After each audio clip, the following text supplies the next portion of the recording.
末日来临，人类只有登上一辆死亡列车才有活下去的选择。前世我拼尽全力登上列车并成为强人，无奈却被最信任的同伴背叛，致我受尽屈辱而死。当我再次醒来，竟发现自己重生在了末日爆发的6天前。什么情况？我竟然穿越了？这怎么可能？难道是那次加油站旁的扭蛋机？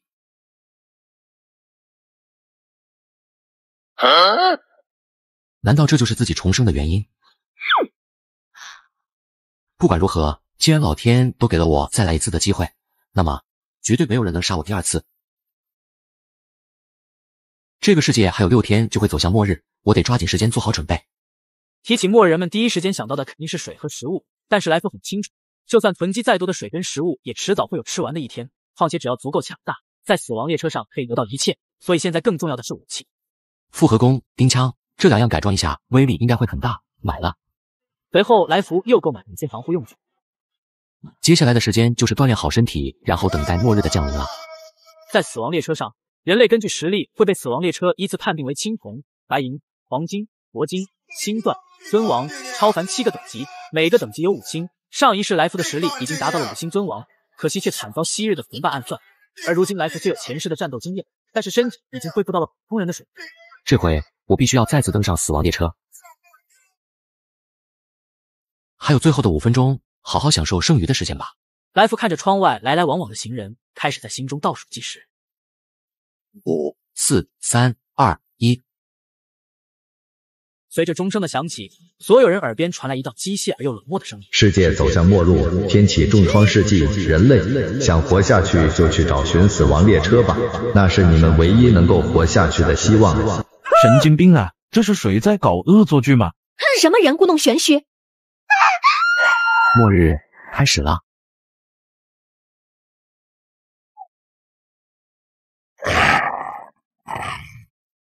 干什么？不要打架！再不起来我就报警了。美女，你没事吧？你身上流了好多血。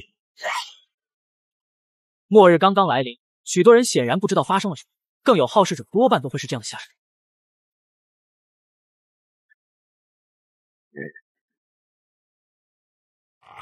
你杀死了丧尸，累计数量3。在来福干掉3头丧尸的瞬间，耳边传来先前宣布末日来临的声音。来福清楚，这些战绩是将来自己变强的资本。背包里准备的食物并不是很多，现在最重要的是找到死亡列车。救命！救命！就在来福思考的期间，一名颇为漂亮的女子从巷子里跑了出来。当来福看清女子腿上一道道被丧尸抓过的伤痕后，立即松开了手中的剑。我做鬼也不会放过你的。你得谢谢我，让你有机会做鬼，不然你也将跟那些怪物一样。丧尸身上携带传染病，只要被抓伤，很快就会变成行尸本本，而帮他们走颗粒是最好。前面有家便利店，去看看能不能白嫖一些物资。来福闪身进入便利店中，关门、关窗，然后推来货架挡住门口。但就在这时，一阵细碎的响声突然响起。谁在那？快出来！别杀我！这时，一名身穿校服的少女从货柜后面站了起来。少女显然将来福当成了那些丧尸，楚楚可怜求饶地说道：“站出来一点，让我看看你有没有受伤。”身上没有血迹，这意味着他没有受伤，那就代表没有感染病毒。等等，来福注意到少女脖子上有一条黑线，犹如活物一般正在来回的扭动。既然是初始丧尸，在前世的记忆里，普通丧尸是通过撕咬抓伤感染病毒，而初始丧尸一开始体内就存有病毒，随时都有爆发的可能。就在来福震惊的时候，门外突然响起了撞击声。下一秒，一颗带着血红色眼睛的光头从门缝伸了进来。这是丧尸的变异体幽鬼。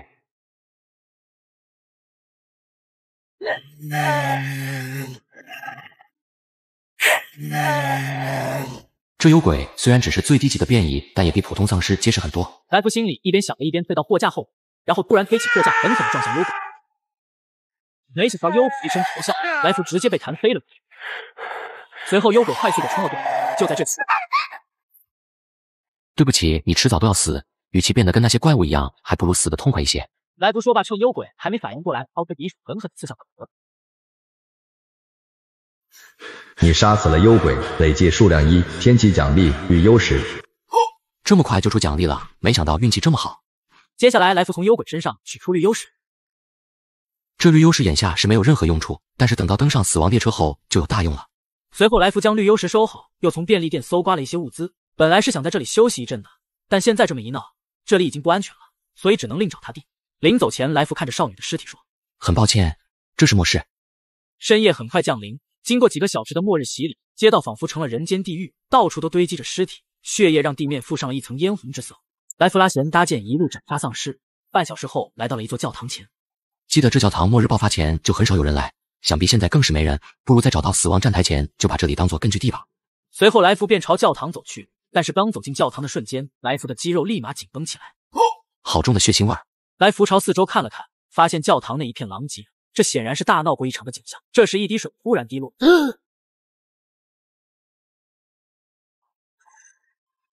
爬行者，又是一具变异丧尸，我这是走了霉运了吗？该死！末日来临，人类只有登上一辆死亡列车才有活下去的选择。前世我拼尽全力登上列车并成为行者，无奈却被最信任的同伴背叛，导致我受尽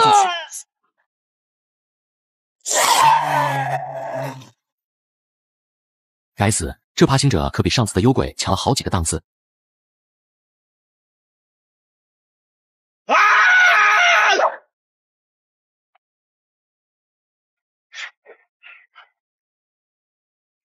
该死的！要是换了上辈子，你这种垃圾，我一只手捏死你！来福被爬行者牢牢地摁在地上，下一秒一只爪子狠狠地拍在了来福的胸口。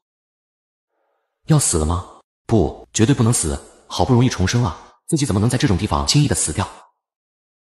根据前世的记忆，这爬行者没有痛觉，还有自愈能力，唯一的弱点就是他的脖子。突然，爬行者张开巨口，来福咬来，来福赶紧运。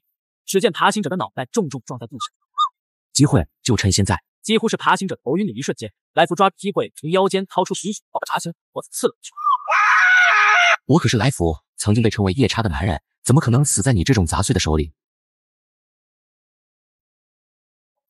你杀死了爬行者，累积数量1，天气奖励乳液脑髓。果然，危险总伴随着利益，这东西可比绿幽师强太多了。不过话说回来，教堂怎么会有爬行者的？这教堂平时就没什么人，爬行者不会无缘无故闯进来，除非……根据来福前世的记忆，死亡站台不是固定在某个位置，而是各地随机刷新的。所以能够登上死亡列车，不仅需要强大的实力，还需要足够好的运气。而一般刷新站台的地点会有大量的丧尸守卫，莫非这里？想到这，来福随即跑向教堂的另一侧，将通往深处的大门。好家伙，看来我猜对了。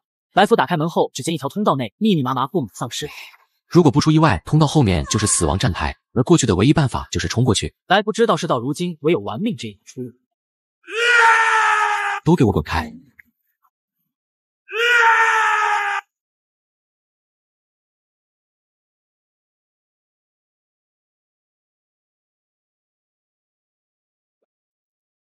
死亡站台，我就说自己一定会活下来。来福摇摇晃晃地站起身来，只见眼前是一辆黑色的列车。欢迎来到死亡列车，你的编号为23号。23号，居然还有22人比我先抵达列车，还以为我的运气已经够好了。接下来就是决定车厢号了。死亡列车的车厢是不互通的，所以选好车厢很重要。于是来福走到7号车厢前。7号，我是7月7号出生，而且我感觉7这个数字会给我带来好运，就选它吧。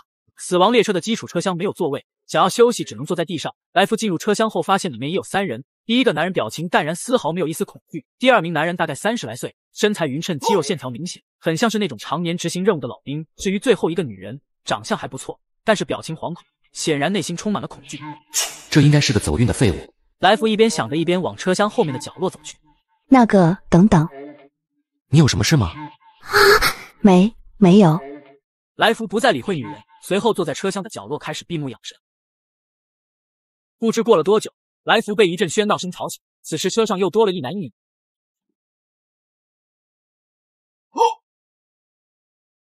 小子，你竟然有吃的，给我把吃的都交出来！你拿什么来交换？我用自己的拳头交换，你觉得怎么样？白痴！你不相信我敢揍你！警告：死亡列车内严禁私斗，但凡不听劝者将受到恐怖的惩罚。神神叨叨，我可不怕，我就不信你能把我怎么样！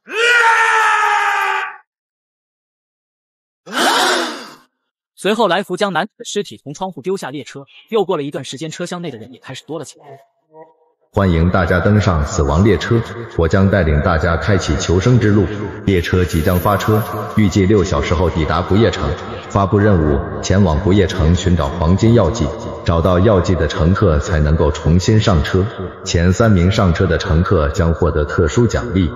话音刚落，车厢内立刻议论纷纷，显得无比嘈杂。各位请安静，大家想一想，突然降临的末日已经是超自然范畴了。而且这辆列车也明显超过了人类的认知，对吗？所以为了活下去，我们只能按照那家伙说的话去做。那家伙可是要我们离开列车，去找那什么鬼药剂，外面到处都是丧尸，我才不要离开这里。我劝你最好离开，如果强行留下这辆列车会杀了你，不信你试试。所以我们需要团结，只要大家的力量结合起来，一定能够顺利完成任务。西装男人的话很有蛊惑性，不少人被他煽动暗自利益。现在我希望大家能把有用的东西都拿出来，我们平均分配一下，帮助别人就是帮助我们自己。随后大多数人都选择相信男人，将自己手中的资源掏出并进行组。这位小兄弟，你看要不滚开，别惹我。这人真自私，就是不想把资源贡献出来。就是。组队团结，这可是末世。上一世我可是见过同伴为了争夺一块面包便拔刀相向的，在这文明崩塌的末世，能够相信的永远只有自己。通知：餐车即将开放1小时，请大家做好准备。末日爆发丧尸危机，人类为了求生只能登上死亡列车。我们又不是没钱，为什么不卖给我们食物？就是什么情况啊？对不起，餐车食物只能使用专属骷髅币购买，其余种类货币均不可用。什么是骷髅币？骷髅币是死亡列车专属货币，击杀丧尸所获得的物品可以兑换，完成死亡列车的任务也可获得。那我这么多钱不得作废了？可以这么理解。正当所有人都为买不到食物而感到懊恼时，来福却知道餐车的价值可不只是吃饭这么简单。这餐车分为3个部分，第一部分自然是吃饭的，而第二部分是个酒吧，其真正的作用是交易物品、兑换道具。至于第3部分，则是用铁丝网隔离。上一世到死我也没有开启第3部分。来福来到酒吧前台，我要查阅自己的资料。姓名来福，等级未达到评级标准，职位无，骷髅币数量0，仓库储备无。当老板娘伸手在来福眼睛的前方抹过后，来福便看到了自己的眼前出现了财富。哎，果然还只是普通人的水平。来福叹了口气，然后将绿幽石放桌子上问道：能够给我多少钱？老板娘看了看桌上的绿幽石，微笑道：35个铜骷髅。目前估计车上只有我能跟你交易，你应该大方点，50怎么样？老板娘想了想说道：40，不能再多了。好，成交。另外我需要1瓶身体素质强化药剂，这40骷髅币就当购买其他材料的费用吧。材料的费用是够了，但是制作费用呢？糟糕，忘了这茬了，买了材料自己就身无分文了，还哪来的制作费用？不过我可以让你赊账。这时候老板娘的声音如同天籁般响起，让来福瞪大了眼睛。那你要什么？来福知道天下没有白吃的午餐，便问道：我知道你们要去找黄金药剂，我也要1瓶。黄金药剂至少能换1枚银骷髅。你是想要1枚银骷髅，还是活下去？是啊，如果不服用强化药剂，就靠现在的身体素质，能不能活着回到车上都不一定。来福犹豫片刻后说道：帮我制作药剂。正好有现成的。来福拿到药剂，黑着脸就走。这买卖真的是亏麻了。看着来福的背影，老板娘笑着说道：喂，我相信你一定会成为我的老主顾。就在其他人还在研究怎么弄到骷髅币换取食物的时候，来福回到7号车厢，趁着没人将药剂。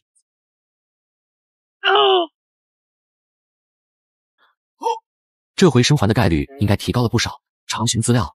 经过老板娘开通权限后，来福现在可以随意查询自己的资料信息。青铜一星，看来已经得到列车的评级了，虽然只是青铜一星。各位乘客请注意，死亡列车将在5分钟后抵达不夜城。神秘的声音再次响起，列车上大多数人们都感受到了恐惧，只有来福慢慢起身。不一会，列车就到了不夜城。不，我不走，我就待在这里。你如果不去找药剂，是无法回到列车内的。女孩显得异常纠结，最后一答忽然向列车内冲去。年纪轻轻就这么死了。来福走出站台，来到一家服装店。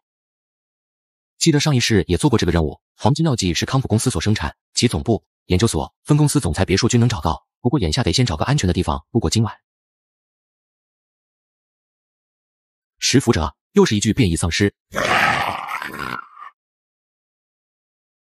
这持斧者虽然破坏力很强，但是速度却是慢得离谱，对于喝下药剂的我应该构不成什么威胁。来，割断墙上老化的电影，迅速转起。就趁现在。你杀死了持斧者，累计数量1，天启奖励变异眼球。又出东西了，我这运气还真是好，这眼球起码能卖300-400铜骷髅币。随后来福蹑手蹑脚地抵出了服装店。这里应该没有丧尸，今晚就在这对付一下吧。末日爆发丧尸危机，死亡列车打不夜城。看来这不夜城还是老样子，上一世纪的这里白天没什么危险，一到晚上街道上就全是丧尸。如果现在还在外面活动，那只能是自求多福了。就在来福刚要准备睡觉的时候，窗外传来求救的声音：“救命！有没有人？救救我！”来福睁了睁眼睛，随后叹息道：“哎，如果死了就怪这末世吧。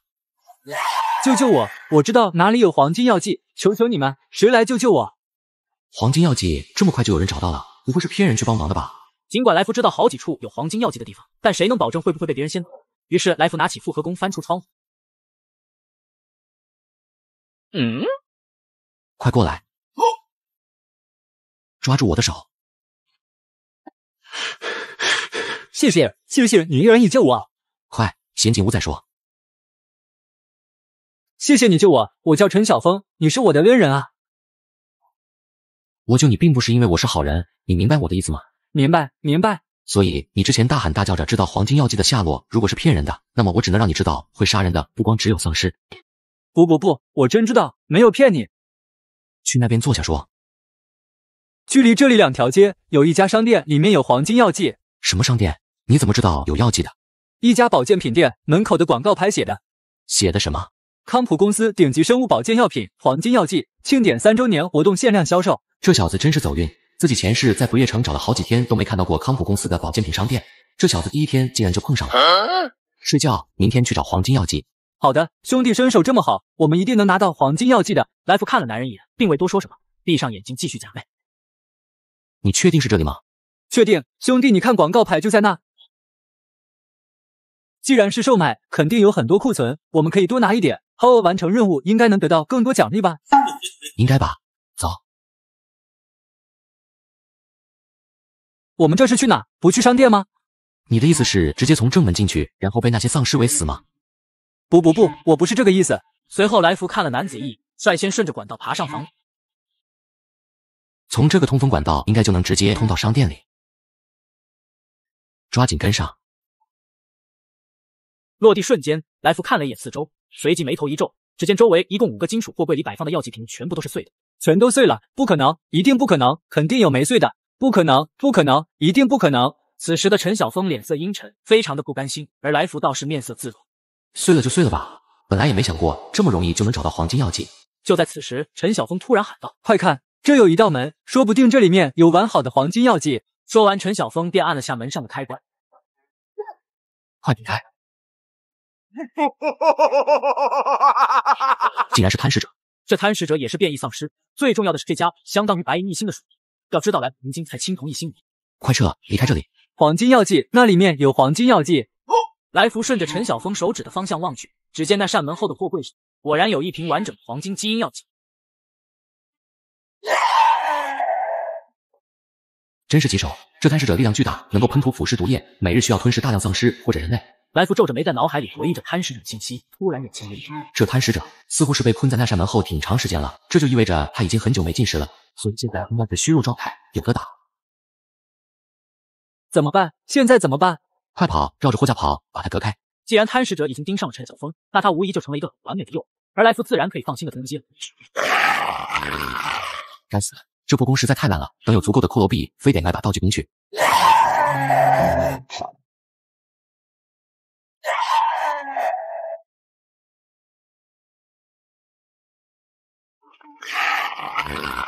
竟然卡住了，好机会！陈晓峰，快把地上那个钢管丢给我！去死吧，贪食者！你杀死了贪食者，累计数量1，天级奖励毒囊腐蚀。兄弟，你没事吧？来福若有所思的看了陈晓峰一眼。没事，走，去看看那瓶黄金药剂。随后两人一起来到放有完整药剂的房间内。当来福拿起黄金药剂的同时，那道声音再次在来福耳边响起。获得黄金基因药剂，其功能有增强免疫力、提神醒脑，可一定幅度增强身体素质，小概率出现能力突变。小子，你想对我做什么？小子，你想对我做什么？做什么？当然是杀了你啊！只有一瓶药剂，你肯定不会让给我的，对吧？呵呵，那你觉得你有能力杀我吗？不，别杀我，我开玩笑的，兄弟，我不要黄金药剂，我不要。我好歹救了你一命，你就这么报答我的，对吗？不过我不怪你，真的不怪你，因为这就是人性啊。解决完陈晓峰后，来福拿起黄金药剂犹豫了一下，置之死地而后生，这瓶我就先喝了，接下来再找2瓶，一瓶交任务，一瓶给老板娘。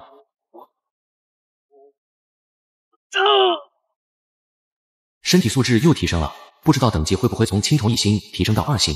人物资料信息的查询只在死亡列车上进行，所以来福倒是不清楚自己的等级提升。唉，可惜没有触发能力突变。随后来福从通风管道爬回商店外面，便迅速离开，同时也在琢磨下一瓶药剂该去哪里找。好饿，这附近要是有吃的就好了。来福走了没多远，忽然停下脚步，抬头看向对面，竟是一家食品批发站。哦，好家伙，难道今天真是自己的吉日？来福进入批发站，在里面吃完饭后，将一些包装完好的食品堆积到推车上。先回之前的屋子去，毕竟还要找2瓶黄金药剂，这可不是3、5天就能搞定。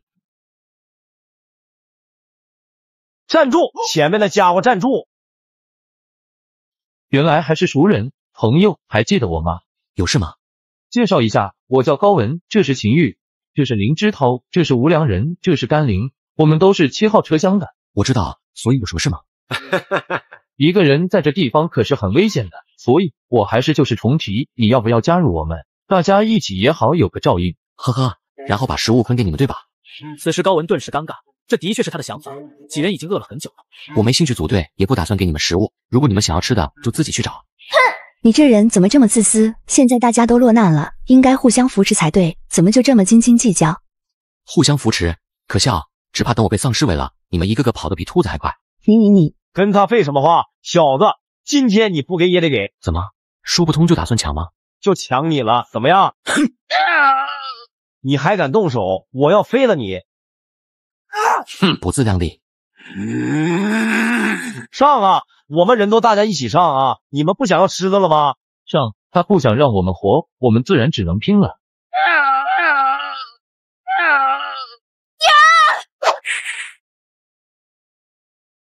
别以为你是女人，我就不打你。在这末世，你那漂亮的脸蛋还不如一块饼干。救命！救命！这就是你们说的互相扶持。溜了。来福不知跑了多久，见背后没有丧尸犬追击，便放慢了脚步，随后回到了之前的屋子。这康普分公司和总裁别墅都有药剂，接下来得到这2个地方看看去。不过在此之前得找武器，总不能每次都跟丧尸肉搏吧。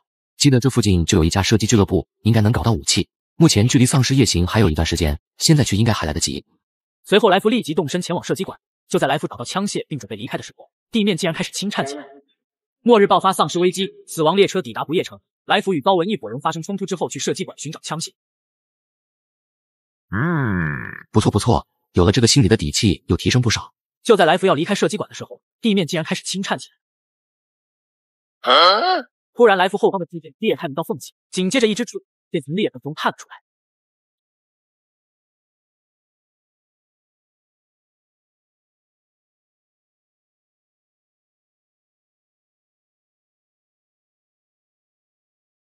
青铜 BOSS 级地龙。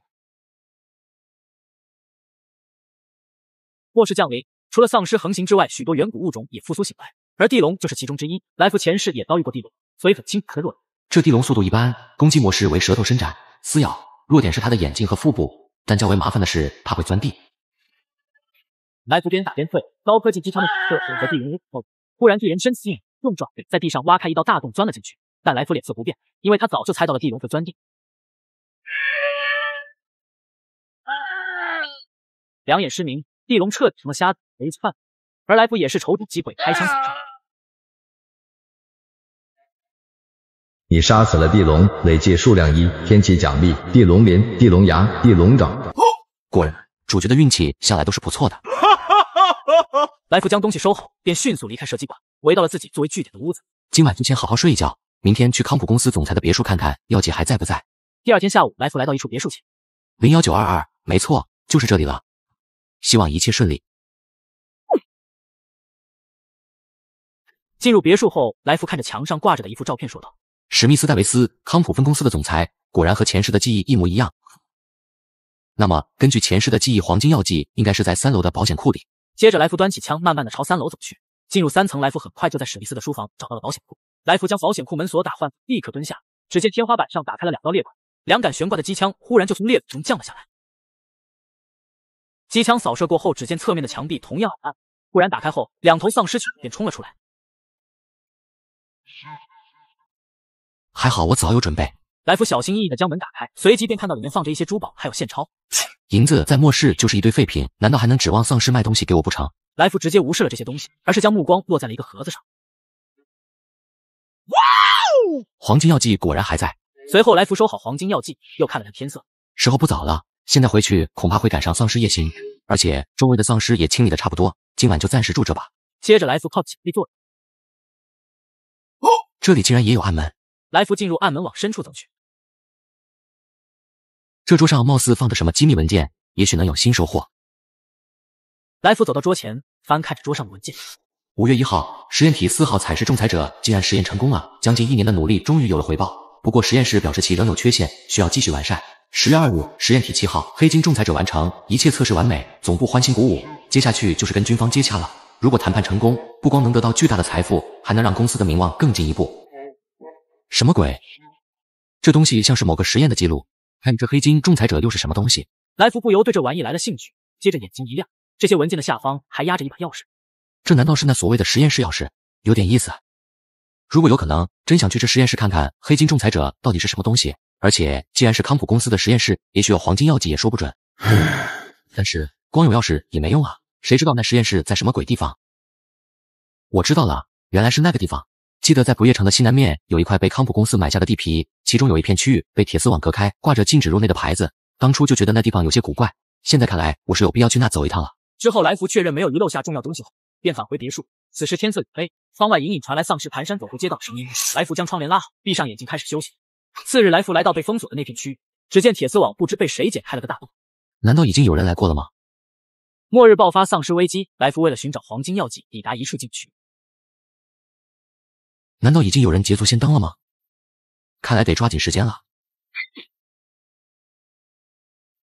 地下停车场上面这么大的空间不见，却建在地下，有点意思。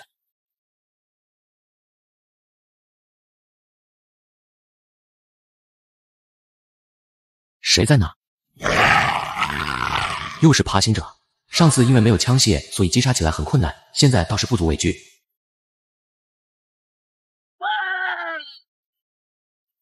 该死，这里居然也有！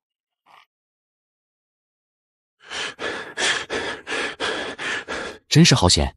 来福击杀爬行者后，继续往车库深处前进，接着很快就发现了一座电梯。呵呵，这车库上面就是一块荒地，电梯要往哪里通？随后，来福进入电梯。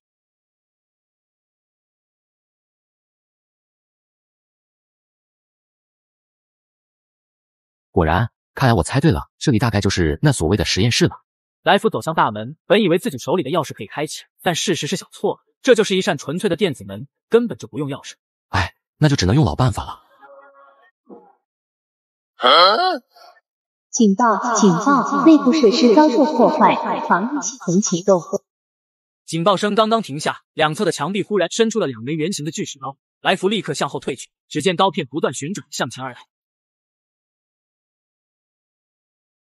好险好险，真是鬼门关上走一遭啊！来福刚松了一口气，紧接着第2组巨齿刀出现。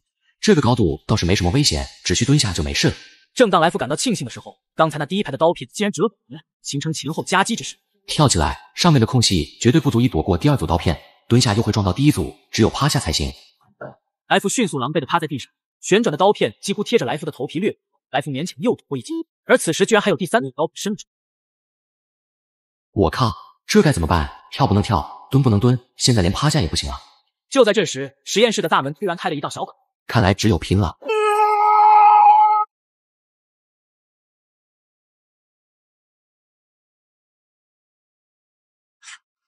好家伙，差点就被大卸8块了。这是什么研究所？不会还有机关吧？来福觉得面对那些防御机关，还不如让自己和变异丧尸打一场，于是小心翼翼地向前走去。随后，来福在实验室摸索了一圈，只见这实验室空空荡荡，除了中心有一座金属工作台以外，什么也没有。就这么完事了？这不是坑爹吗？来福不死心地观察着四周，忽然眼前一亮，只见这工作台的下方竟有一个钥匙孔。终于是找着了。来福毫不犹豫地拿出钥匙，试着插了进去，随即心中一喜，果然能对上，看来没错了。来福扭动钥匙，只见那工作台的上方2块金属板打开。恭喜你得到黑金仲裁者芯片。神秘的声音响起，来福却是一脸迷惘。我得到了黑金仲裁者芯片，那黑金仲裁者在哪？还有这芯片又是用来做什么的？随即来福看向实验室监控摄像头，也许这是可以揭开谜底的关键。来福将墙角的监视器拆下，取出里面的硬盘，随后找到另一个通道离开研究所。丧尸夜行的时间应该快到了，我得抓紧时间，还有一瓶药剂要找，今晚就去另一座实验室，找完直接回死亡列车。来福快步穿过厂区，前往另一座实验室。相比之前，这座实验室就显得光明正大了。来福进入实验室大门，映入眼帘的是一排电梯。来福清晰地记得上一世在哪个房间找到的药剂。进入电梯，直接按下 B2 层后，便靠在一边闭目养神。然而就在这时，电梯的顶端隐约传来响声，似乎有什么东西在踩踏一般。来福枪侧耳倾听，辨别着那响声的具体位置。突然，来福举枪，子弹将电梯的顶端打出一个个弹孔，同时那声音更为急促了起来。下一秒，一声巨响，电梯的顶上忽然炸开一道大洞。来福一通扫射过后，抬眼一看，这团黑影竟是一具仅有7、8岁的丧尸儿。哎，如果要恨，就恨这该死的世道吧。随后，来福进入实验室的最底层，来到了一条通道。只见通道内堆满了丧尸的尸体，整整有10几具。又有人捷足先登，会不会是之前剪开围墙铁丝网的人？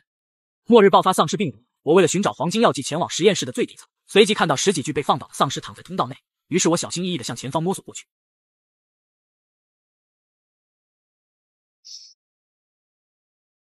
救命！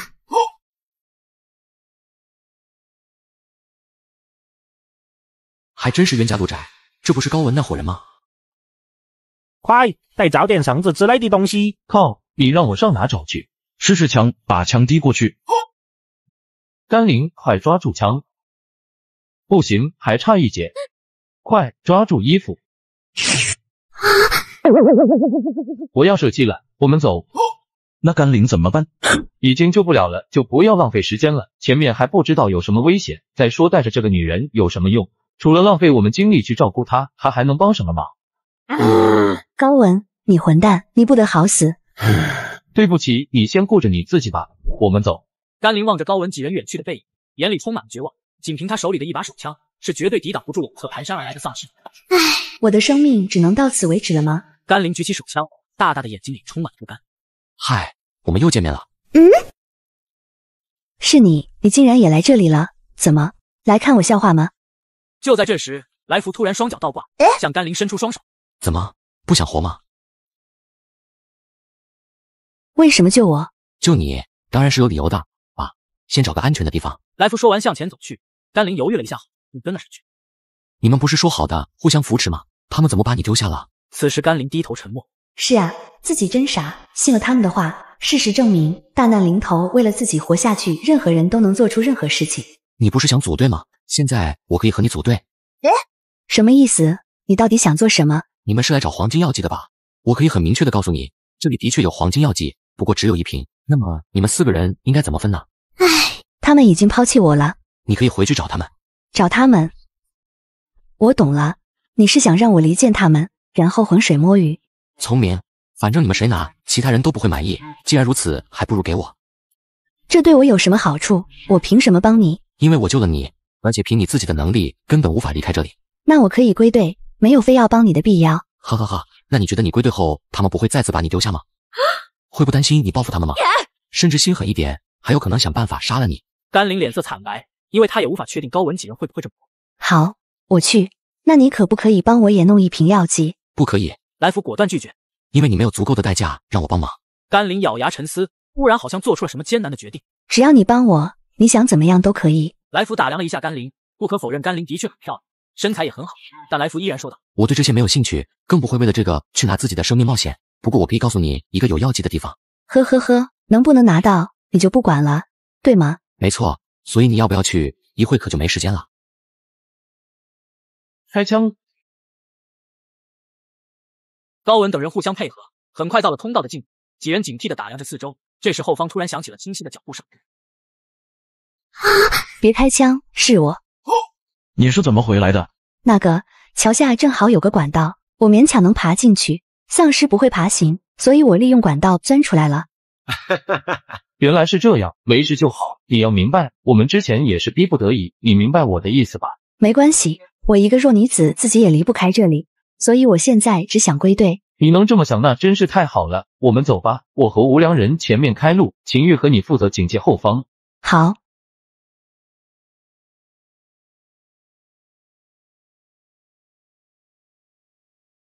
我们要回车上，是不是至少每人得有一瓶药剂？是啊，有什么问题吗？高文一直没提，如果找到药剂，谁该先拿？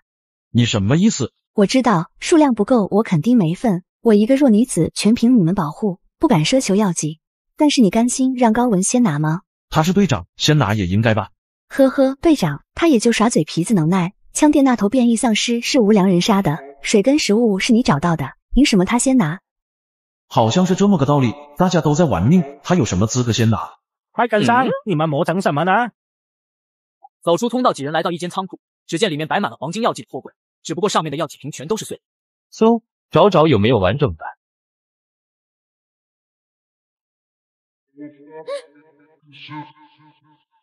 给我！高文脸上难掩兴奋，同时秦玉和无良人也纷纷看向这边。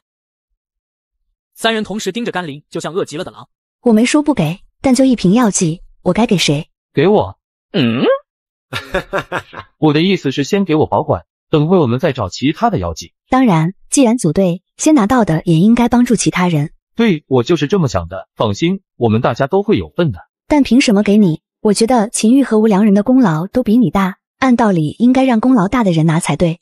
真是麻烦，这丧尸怎么没把他咬死？不过我倒有个公平的办法，既然决定不出到底谁拿，我们不如抽签，拿个空瓶转到是谁，就由谁拿。可以，你们两个有意见吗？没问题。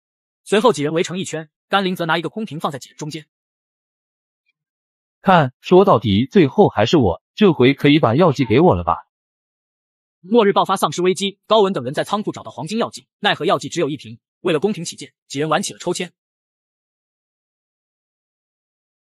看，说到底，最后还是我，现在可以把药剂给我了吧？这家伙就是个骗子，他明明出力比你们两个都少，结果什么都要由他分配，凭什么？特么的，赶紧把药剂拿来，不然就去死！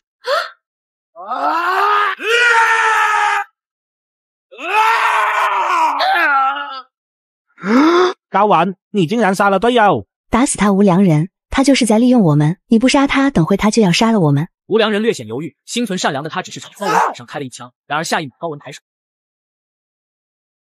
早把药剂拿来，何必这样？现在交出药剂，也许我会饶你一命。没想到吧，我们又见面了。是你，饶命，饶命！之前是我有眼无珠，黄金药剂归你，放了我吧。呵呵，黄金药剂是你的吗？你们是一伙的，我早该想到他是你救下来的。现在知道怕了吗？知道求饶了吗？直接一点。别杀我，求你们！走吧，这里已经没有黄金药剂了。另外，把他们的枪拿上，会对你有用的。随后两人从另一出口返回，路上并未遇到丧尸，很快两人就回到了研究所的最上层。还有2个小时才天亮，我们可以在这稍微休息一会。另外，这是另一处药剂所在的地图，我说话向来言出必行。能帮我拿到吗？真的无论让我做什么都可以。别说了，你付不出让我满意的价格。只要你帮我，只要我活着，以后说什么我都听你的。如果你能活下来，也许在下一个站台可以拥有跟我谈条件的筹码，但是现在你没有，因为我从不赊账。来福说完便闭上眼睛，不再理会甘霖。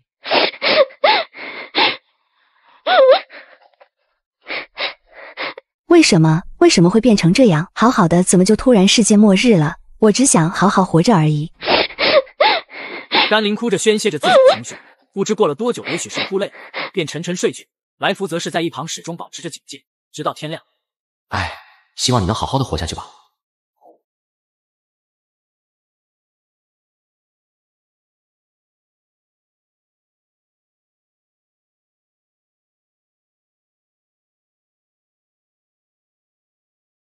来福离开研究所后，直接原路回到死亡站台，回到了7号车厢。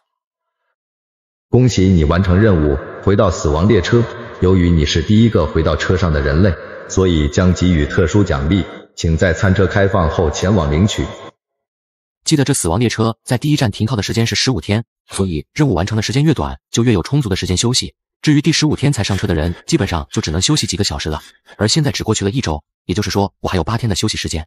来福靠在墙角，闭上眼睛开始睡觉。这1周的夜晚，由于丧尸夜行，根本不敢睡死。眼下倒是无所顾忌，来福终于可以睡个好觉。在休整了几天后，陆陆续续有人回到了7号车厢。相比刚上车的时候，人员已经只剩下了一半。欢迎大家登上死亡列车，我将带领大家继续开启求生之路。死亡列车将在8小时后抵达失忆之都。发布任务1：寻找失忆之都隐藏的真相。任务2：寻找并破坏丧尸病原点。任务3：击杀 T 博士。3项任务完成1项即可重新登上列车，完成2项将得到特殊奖励，完成3项可开启12小时单人车厢挑战权。另外餐车即将开启，请大家做好准备。有了先前的经验，车厢的众人倒是没有像之前一样嘈杂混乱，众人井然有序在餐车吃饭、交易、兑换物品，而来福则是直接来到酒吧老板娘的前台。2瓶药剂，1瓶欠你的，1瓶交任务。很好，我就喜欢你这样守信用的人。这是你这次任务的奖励。资料查看：阿拉斯加捕鲸叉生存刀，杀死目标可快速治愈伤势，在非受伤状态下可以快速恢复体力。不错，好武器。有出色的表现，自然会得到与之相称的好东西。随后来福又将变异眼球、地龙鳞、爪、牙等在不夜城得到的东西卖出，然后将黑金仲裁者芯片拿了出来。抱歉，这件物品不在交易清单之中，不过我知道这件东西是什么，你可以向我购买资料。要多少？50枚银骷髅。拼死拼活才挣到个位数，你这一上来就50，这不是要了咱的命吗？相信我，资料越贵，自然代表着物品档次越高。问题是咱没钱啊，还是等下次吧。另外，我还要买一些武器。好的，需要我帮你推荐吗？我需要一把不错的弓，当然还有剑枝。我推荐这把名为黑鹰的特制复合弓，它可以使用5种不同的剑枝，而且最重要的是能够升级。普通的武器等自己实力提升后，基本就成废品了，所以这个升级是很重要的。多少钱？黑鹰的价钱是1枚银骷髅，随后的升级均为1枚金骷髅，另外还送3种剑枝。好家伙，金骷髅都出来了，不过买是肯定有必要买的。老板娘，这个我要了。来福买下黑鹰复合弓，接着又买了一些武器、道具，还有失忆之都的资料，随后便回到7号车厢，一边吃着面包，一边查询自己的资料信息。因为服用了黄金药剂，再加上配备了更好的武器，现在的实力已经达到了白银1星，嘿嘿。来福关掉个人信息后，立马又看起了失忆之都的资料。失忆之都，末世降临后出现的神秘都市，这里的人们生活在末世，却完全不知道这个世界发生了什么，依旧过着正常人的生活。但是到了晚上12点后，街道上就会到处都是丧尸，而到了白天，人们又会正常的生活，完全不记得夜晚发生了什么，这就是失忆之都的来历。只有白天的记忆有意思，但问题是，为什么这里的人类还没死光呢？还有白天的时候，丧尸去哪了？难道这就是任务之一，解开失忆之都的谜题？这次的任务对来福来说也是比较新奇，因为上一世来福没有去过失忆之都。8小时很快过去，死亡列车缓缓驶入站台，车厢门再次打开。末日爆发丧尸危机，我找到黄金药剂后，终于再次登上死亡列车。接着神秘声音发布新的任务，列车将前往失忆之都。看来这失忆之都真就像资料里写的那样，一点没受末日的影响，这里的人还能正常的生活，至少是在白天。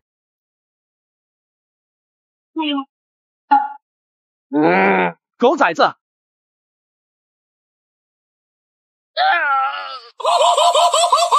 我去，这里的民风这么彪悍的吗？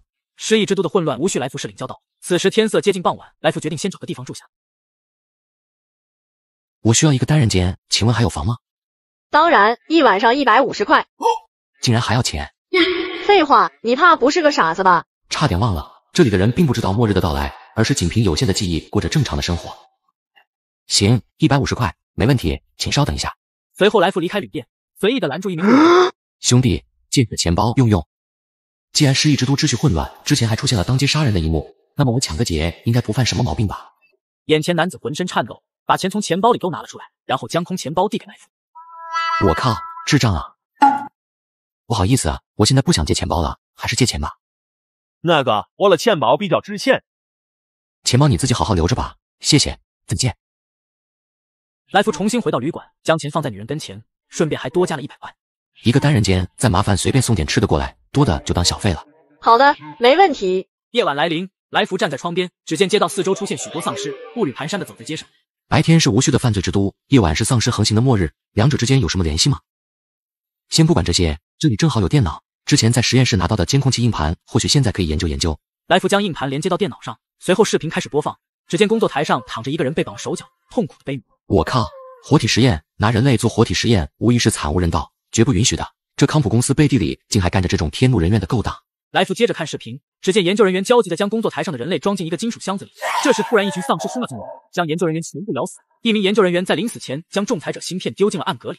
看来这黑金仲裁者实验似乎是什么惨无人道的活体实验，也就是说，要让手里的芯片发挥作用，必须得先找到实验体。可自己都离开不夜城了，还上哪去找实验体去？除非这实验体被运到了其他城市。哎，一切随缘吧。来福拔掉硬盘，在确认完没有遗漏重要内容，将其销毁。先睡一觉，明天好好逛逛这地方。死亡列车给出的3个任务，至少也得完成1个才行。次日清晨，来福被一阵枪声惊醒。来福立刻翻身跃起，打开房门。什么情况？有人抢劫！全部把门打开，把钱交出来。等我们进去自己拿的时候，可就没那么客气了。粗犷的喊话声响起，来福将女人拽进屋。他们有多少人？6个。好，我住在你这旅馆也算是缘分，这事我帮你解决，你就躲在这吧。自觉点，把门打开，不然我们不客气了。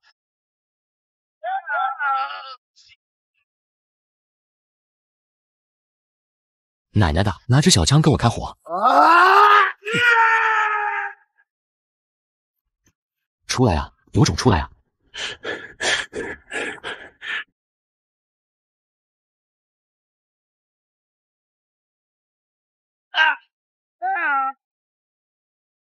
现在干掉4个，应该还有2个在1楼前台。来福小心翼翼下楼，却发现楼下前台空无一人。想必剩下2名歹徒早就逃跑了吧？这时，一名身穿西装的男人迎面撞上来。我是艾杰斯，一名谈判专家，有事好商量，你说个数。咱们抢劫归抢劫，但别杀人。什么乱七八糟的？你要谈判去楼上跟那些劫匪的尸体谈去吧。你不是劫匪，你是说那些劫匪全死了？对，没错，所以你不需要和我谈判，再见。随后，来福离开旅馆。我得在这城里搜索一些情报，顺便再找个新的落脚点。就在来福坐下休息时，喝吗？恭喜你通过第1站台，不过我应该说过，我不喜欢和人组队。你说过的，如果我在第1站台活下来，在下一个站台就拥有和你谈交易的资格了。那么你想谈什么交易？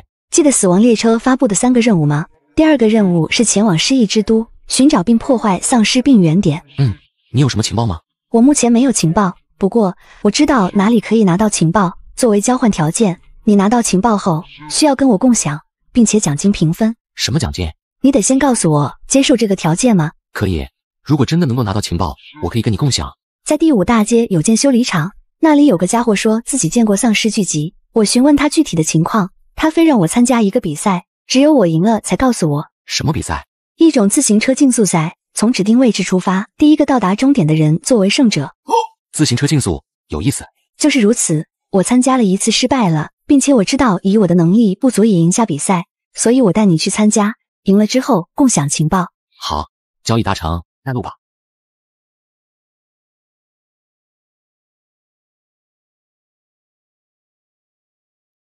到了，就是这里。哟，怎么上次没输过瘾，还想玩吗？哼，这家伙叫戴维斯，他知道丧尸的事情，同时也是比赛的举办者。怎么，这次还找了个小白脸当帮手吗？少废话，比赛什么时候开始？1个小时后。你的车子在哪里？就是那辆。甘霖指了指角落一辆自行车，来福走过去试了试重量，感觉非常轻巧。只要这车子没问题，以我强化过2次的身体素质，赢下比赛应该不难。有信心吗？试试才知道，等着他将人召集齐吧。1小时很快过去，比赛选手也均已到齐，来福与10几名选手列成一排。根据指定路线骑行，第1名到达终点即为获胜。大家有什么不明白的，现在可以抓紧时间问。没有问题，快开始吧。好，那么比赛开始倒计时。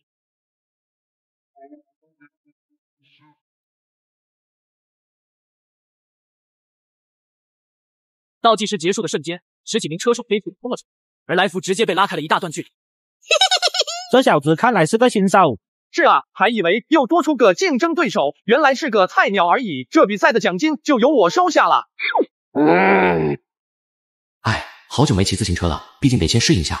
这会儿也适应的差不多了，所以我要开始认真了。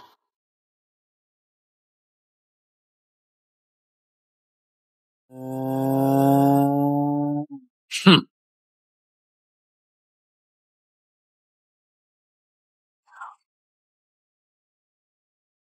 哎呦我去，吓死宝宝了！我的天呐，这家伙真是个变态！哼，看来能够轻松拿到胜利。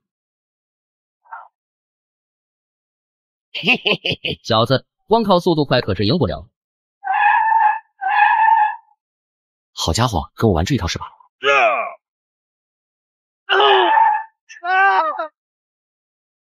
来福跑完整条路线后，不出意外的第一个抵达了终点。好样的，不愧是你。你赢得了比赛，我会遵守承诺，一会把奖金给你的。戴维斯，你得先告诉我们你之前到底看到过什么。当然，不过这种事情我说出来你们是一定不会相信的。说说看，到底发生了什么？我不知道什么丧尸，但我看到了有人在吃人。具体一点。记得那是一个晚上，我为客户送点东西，但路上车子抛锚了，然后我看到很多人在追一个女人，我以为他们要对女人做那种事情，可谁知道。戴维斯脸上露出惊恐的表情，显然不想回忆这件事。之后呢？哪还有之后的事情？我当然是逃跑了，那可是一群吃人的疯子。这只是一个丧尸咬死路人的事，哪有关于病原点的消息？绿光，还记得你跟我说过的绿光吗？对，我还看到了一团绿光，那些人仿佛被它吸引，然后不断的向着绿光前进。我离开的时候，甚至看到其他街区的人也在往那里赶过去。最后一个问题，那地方在哪？东边的码头，那些家伙就是疯子。好，谢谢你提供的消息。接着来福与甘霖平分了奖金，然后离开修车厂。你应该不打算跟我组队一起前往码头吧？是的，你知道我的原则。好吧，那么就到此为止吧，再见。甘霖摆了摆手，很干脆的便走了。来福略差，还以为他会像之前那样苦苦哀求，没想到这次走得这么干脆。看来苦难真的会让人加速成长。算了，还是先去码头打探消息吧。麻烦去东城的码头。好的，没问题。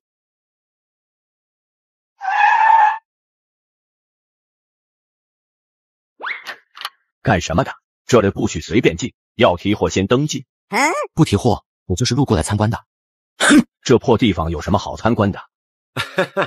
可能我对老旧的东西特别感兴趣吧。这码头还在运作吗？当然，里面还有工人在装卸货物。那么晚上有人住在这里吗？有管理员，还有一些搬运工，他们一般都住在集装箱里。走吧，别瞎问了，这里不允许外人进入。表面上看起来，这里似乎并没有什么奇怪的地方，看来只能等晚上的时候偷偷进去一探究竟了。傍晚，来福翻墙进入码头，借着集装箱的掩护躲了起来。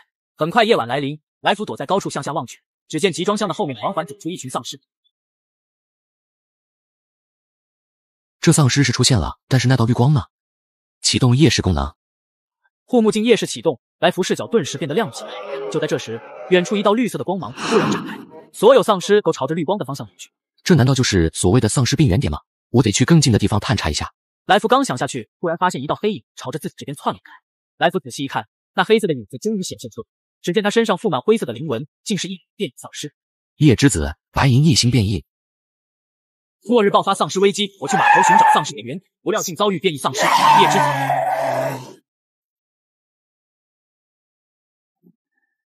这样下去不行，夜之子一身防御力不俗，极强的威力不足以贯穿他的皮肤。来福说完，抬起复合弓，抽出一支贯穿剑枝，迅速扣上横。该死的！来福一箭并未射中头部，于是又换上爆炸剑枝。成功了吗？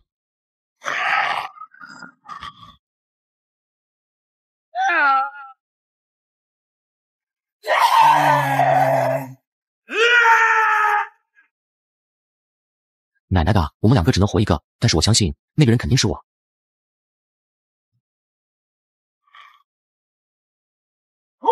这应该就是这把匕首的特殊效果，不仅可以治愈伤势，还能治愈丧尸病毒。大兵来！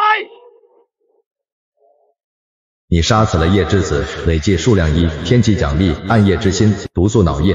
听着耳边的响声，来福感觉这声音简直如同天籁。在地上休息了一会后，来福起身前往绿光所在的方向。这应该就是所谓的病原点了。这里这么多丧尸，看来之前在餐车买的赤焰爆弹可以派上用场了。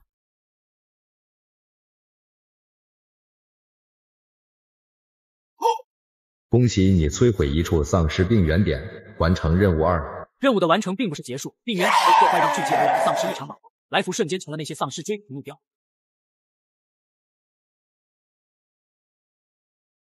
这里应该没有丧尸了吧？来福小心翼翼向前方走去，忽然听到细微的声响。谁在那？来福抬眼望去，只见3只半人多高的老鼠在通道内爬行。哼，3只老鼠还想找我的麻烦，等你们长大点再说吧。就在这时，又是一只变异老鼠窜出，只不过这一只有2米多高。我刚才是开玩笑的，其实也没必要这么大，你说对吧？体型巨大是有好处，但是在这狭小的下水道里，应该是没法进行躲避吧。随即来福抽出一支燃烧箭枝搭在弓上。现在天也亮了，该重新回到地面了。来福重新爬回地面，那些丧尸早已退去。这下水道的味道太浓烈了，我得找个地方好好洗个澡才行。嘿，哥们，你找不到地方住，所以就去垃圾场睡觉了吗？你身上的味道真是太赞了。这不是上次那个谈判专家吗？等等，我不是故意嘲笑你的，如果你不高兴，我道歉，我现在立刻就道歉。你记得我？旅馆。之前看资料上不是说这里的人类只有白天的记忆，并且不超过24小时吗？还有上次的修理厂老板也记得晚上的事情，难道说这里还有少部分人保留着完整的记忆，并且这些人是完成任务的重要关键？能不能先放了我？把话说清楚。你居然也有记忆？给你个建议，趁我还愿意和你说话，把一切都说出来，不然我只能采取一些比较暴力的方法了。放心，我愿意说，我家就在前面，不如去我家聊。你身上现在的味道比我家狗都大。带路吧，别耍什么花样。我觉得现在我们可以进入正题了。好的，我跟其他人不同，能记起自己昨天做了什么，前天做了什么，但我的记忆似乎也有问题，而且这座城市也有少数和我一样的人。和我猜想的差不多，继续。我记得我在一个房间里醒来，然后我逃了出去，有人在不停的追我，想把我抓回去，我躲进了垃圾堆里，这才避过那些家伙。我的记忆就是从这里开始的，至于更早的记忆我就没有了。这或许和失忆之都的真相有关。那你不想知道到底怎么回事吗？不想，就这么稀里糊涂的，我感觉挺好。你不想，但是我想，快说，还记得什么？我还记得逃跑的时候经过一座很大的庭院，那庭院的主人叫克拉克。你是怀疑这克拉克和人们为什么失忆的真相有关？不是，我没怀疑过，但是我只记得这么多了。也许这个克拉克和失忆之都的真相有关。那你知道怎么才能见到这个克拉克吗？巧了，克拉克的小女儿被绑架了，他发话说谁能救回他的女儿，他就愿意支付500万的报酬。你不会是想骗我帮你赚钱吧？没有，绝对没有，我哪敢骗你啊！所以眼下是要找到绑匪，救出他的女儿。聪明，不过这里这么大，上哪去找啊？我们可以散布消息，就说找到了他的女儿。你想诈骗克拉克？你想一想，绑匪无非求财，如果我们散布消息说已经救出人质，那么绑匪必然要证明人质还在他们手里，这样就有机会找到线索。好办法，我今晚之前就去把这事办好，保证明天全城的人都知道。那就赶紧去吧，我还有点事，傍晚前回来。随后来福再次来到码头，却惊奇的发现昨晚丧尸的尸体全都不见了。距离天亮到现在也就4、5个小时，这么短的时间内不可能处理掉这么多尸体，所以藏尸体的地方肯定就在附近。来福发现空气中似乎有着一股古怪的味道，随即眼前一亮，这除臭剂的味道也太明显了，看来果然有人在搞鬼。接着又闲逛了一会后，来福回到艾杰斯的。哥们，我都办好了，保证1小时后全城都知道克拉克女儿被解救出来的消息。你用了什么办法？晚间新闻。不错，看来有些时候你还是靠谱的。接下来就看绑匪什么时候露面了。没过多久，新闻果然播报了克拉克女儿被找到的消息。随后2人各自休息，直到第2天。别这么紧张，没准是送牛奶的。末日爆发丧尸危机，我在寻找失忆之都真相的途中，被卷进了一起绑架案件。兄弟，别紧张，没准是送牛奶的。你就是艾杰斯是吧？我是艾杰斯，你们是谁？我们是克拉克公爵的人，公爵的女儿在哪？我不知道。你不是在电视台发布营救了公爵女儿的新闻吗？这是误会，你听我解释。快走，谁知道他们到底是什么人？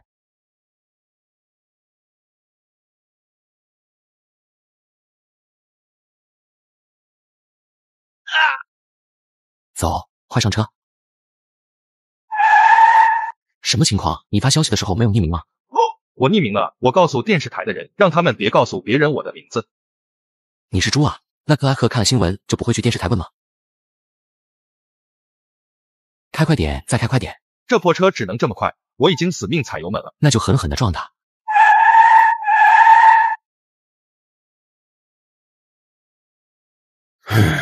这回暂时安全了。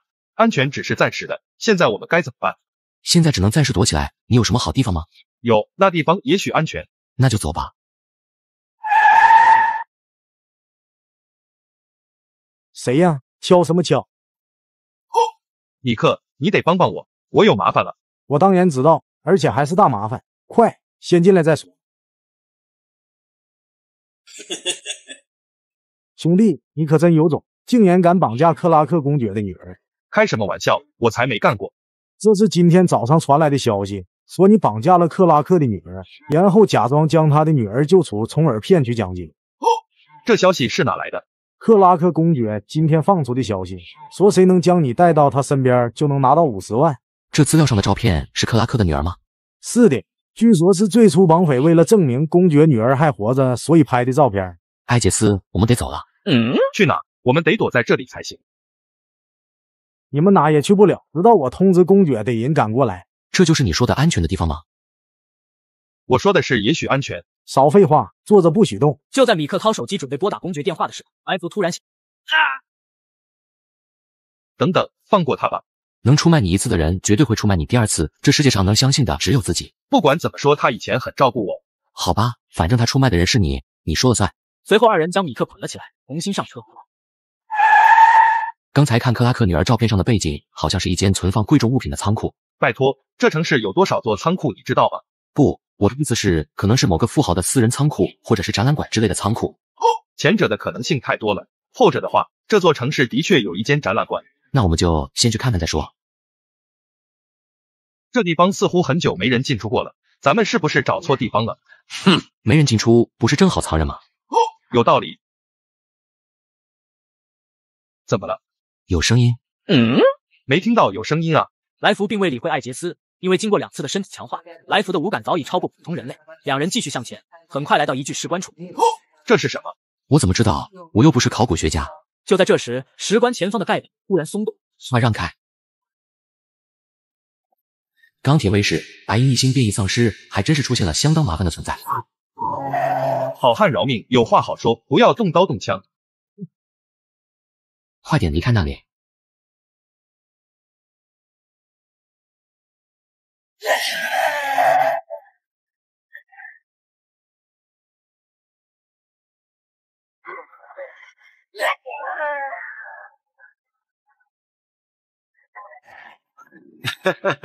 老大，我不是故意。离这家伙远点，让我来对付他。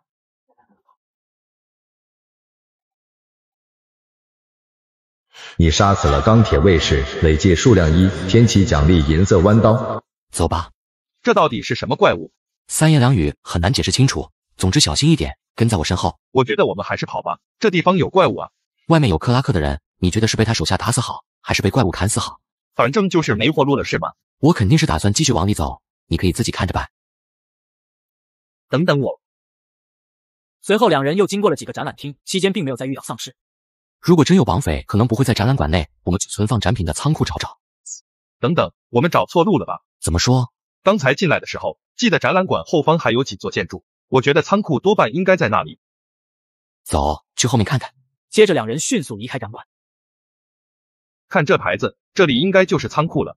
这里好重的血腥味儿。真的吗？兄弟，你别吓我，要不我们还是跑路吧。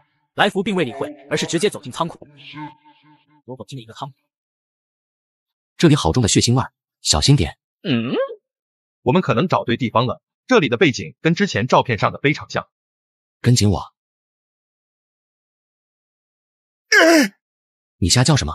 尸体，这有尸体。这些尸体可能是绑匪。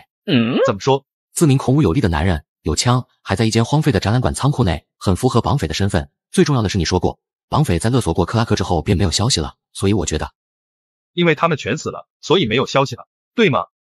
没错。就在这时，突然传来一声闷响，仓库的大门竟自己重重的关上。有鬼啊！狗屁的鬼！来福说完，抬头朝四周打量，突然一道红影窜出，不断的在两人四周飞来飞去。启动夜视功能。人面蝙蝠竟然是远古种。人面蝙蝠仿佛一张人脸飘在空中，让人不寒而栗。来福上移视到对上好友，也是。你已经攻击过了，现在该我了。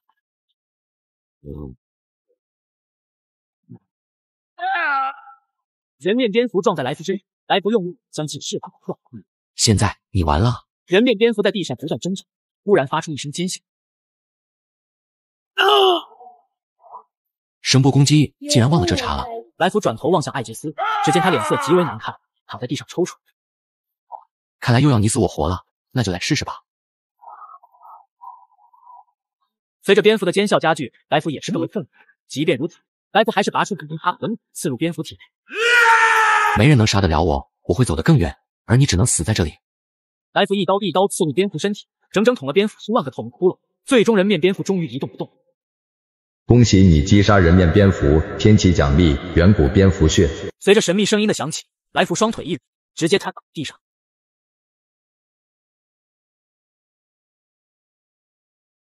我一定会活到最后。休息了一阵后，来福终于好受一些，随即走到艾杰斯身边。喂，你死了吗？好像还剩口气。放心，休息一会就好了。接着两人又休息了一段时间，然后继续前进。还有什么好看的？有这怪物在，就算公爵女儿在这，多半也被咬死了。那可不好说，那4名绑匪不是被人面蝙蝠咬死的。你的意思是这里还有其他吃人的怪物吗？我一开始也以为是人面蝙蝠，但后来仔细琢磨，发现伤口的大小不对。这时来福低头发现脚下一坨粘稠的液体，并且带着恶臭。唾液，应该不是丧尸的。随后两人顺着唾液的方向来到一处堆满木箱的墙角。兄弟，你真是一点都不害怕吗？来福正要说话，突然一道黑影窜出。突然窜出的地龙将来福牢牢按在地上，来福只能苦苦支撑。这时艾杰斯鼓起勇气，搬起地上的箱子，狠狠。地龙吃痛犹豫着不敢贸然攻击，来福望向艾杰斯，点头表示感谢，但还未等来福起身，地龙突然冲了过来。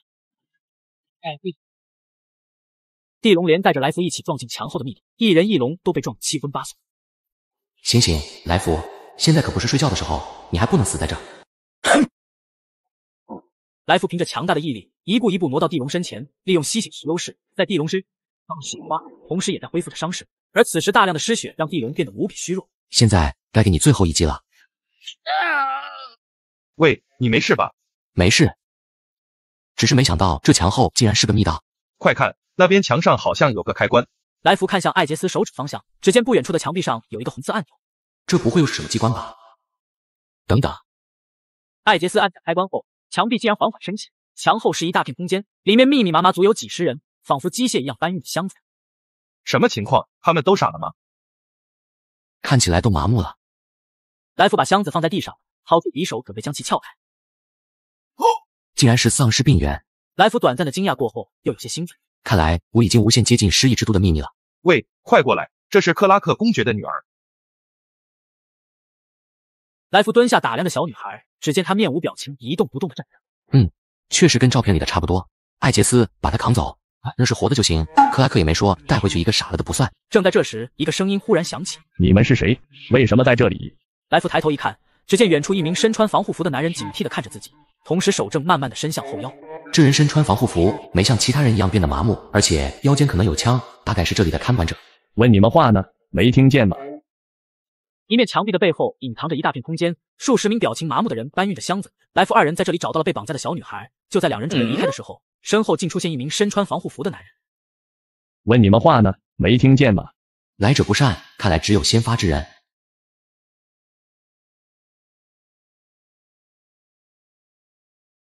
艾杰斯，把他抱起来，快跑！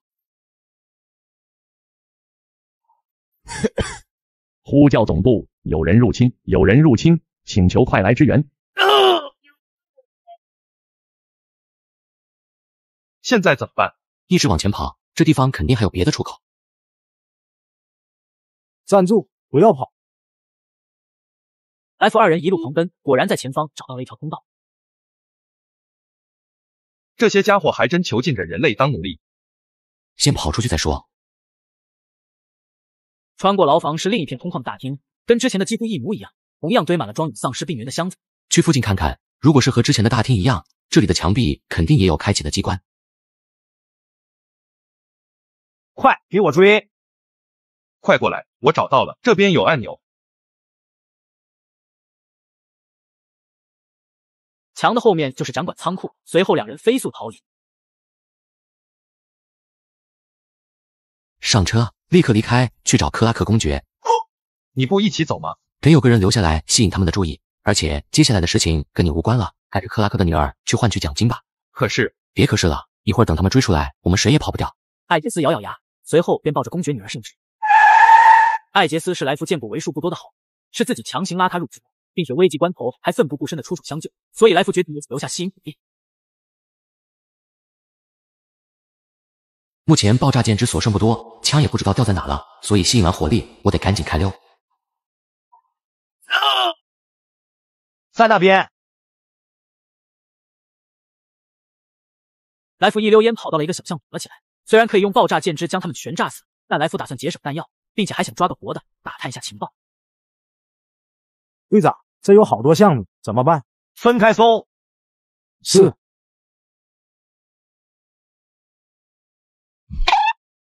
别动，把你知道的全告诉我，不然杀了你。哼，我不动，你知不知道你自己惹上了大麻烦？哼，我觉得眼下你的麻烦比我更大。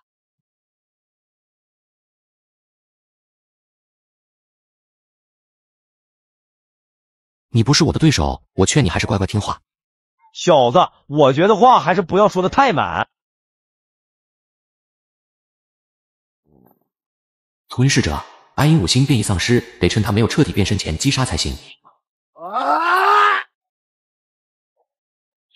恭喜你击杀吞噬者，累计数量1，获得天启奖励，强化毒囊1个，随机药剂1瓶。还好趁他没变身之前就解决了，要不然又是一场恶战。不过本想抓个活的套一套这地下基地的秘密，如今看来线索是又断了。话说现在已经到了晚上，丧尸也应该出来了，所以得先找个安全的地方。随后来福跑进了一座住宅楼，爬上楼顶天台，背靠墙壁坐下休息。线索似乎又断了，这该死的失忆之都。失忆之都一共有3个任务，其实只要完成1个就能回到死亡列车，但是完成的任务越多奖励就越丰富。只要再完成1个任务，我就可以得到特殊奖励了。可问题是没有线索呀。等等，我记得之前装丧尸病原的箱子上面有个符号，正是康普公司研究所的标志。难道说失忆之都也有康普公司？如果有的话，去那里或许会找到些线索。所以现在最好去弄一份失忆之都的地图。随后来福偷偷摸进一家商店。失忆之都果然有康普公司。白天去的话，应该就是一间正常的公司，也许会找不到线索。那么现在是正好。到了，应该就是这里了。来福迈步正想走进大楼，这时楼顶玻璃突然碎裂，接着一道人影从窗户飞了出来。这人好面熟，好像是死亡列车7号车厢上的人。既然死亡列车上的人都来了，就说明这里肯定有线索。接着来福走进大楼，只见大厅里10几具尸体躺在地上。难道这些人都是死亡列车上的？哟，看来还有条漏网之鱼。你是谁？怎么，你来取我性命，却不知道我是谁吗？来福看着地上的尸体若有所思，突然灵光一闪。你是 T 博士。眼前男子尽显疲惫，显然是刚跟地上这10几人战斗，而且似乎还伤得不轻。看来你现在的状况似乎不怎么样。哼，那又怎样？10几个人都奈何不了我，现在就你区一个人又能怎么样？多说无益，开战吧。小子，是你逼我的。我靠，这是什么身体素质？挨了一发爆炸剑，竟然还没死。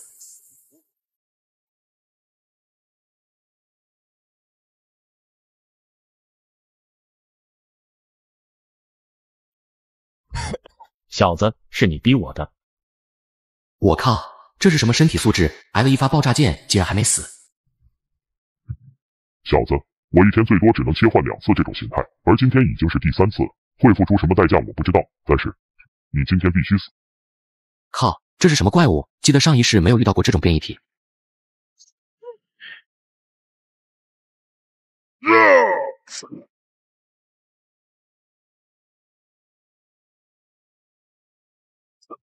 受死吧！ T 博士话音刚落，飞速冲向来福，来福尝试得打，接着便立刻感到一阵巨力传来，随后整个人直接倒飞了。好大的力气！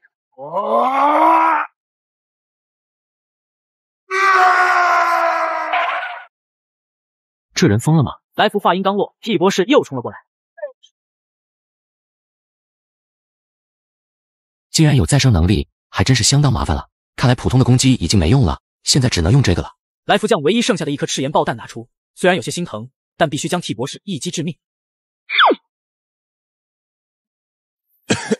这回总该解决了吧？来福话音刚落 ，T 博士忽然从眼中窜出，怎么可能？这样竟然都不死？眼前 T 博士的脑袋和胸口均被炸出了个大洞，显然已经没有了再生能力。不过一只大手死死地掐在来福脖子上，巨大的力气让来福快要窒息。丧尸病原，没想到他的心脏竟然是丧尸病原，难道说只有破坏掉他的心脏才能击杀他？可现在所有手段都用完了，而且根本动不了，难道就到此为止了吗？来福万念俱灰，感觉自己的生命正在一点点消散。就在这里，趁现在。恭喜你击杀 T 博士，获得天启奖励变异病毒细胞，完成失忆之都第3项任务。由于 T 博士被击杀，死亡列车将在24小时后重新发车。神秘的声音再次响起，来福却是质疑。刚才似乎有人在暗中出手，难道也是死亡列车上的人吗？为什么不连我一起击杀，然后自己获得奖励？虽然我们不是队友，但如果不是你，我在不夜城就已经死了，所以这次是还你的。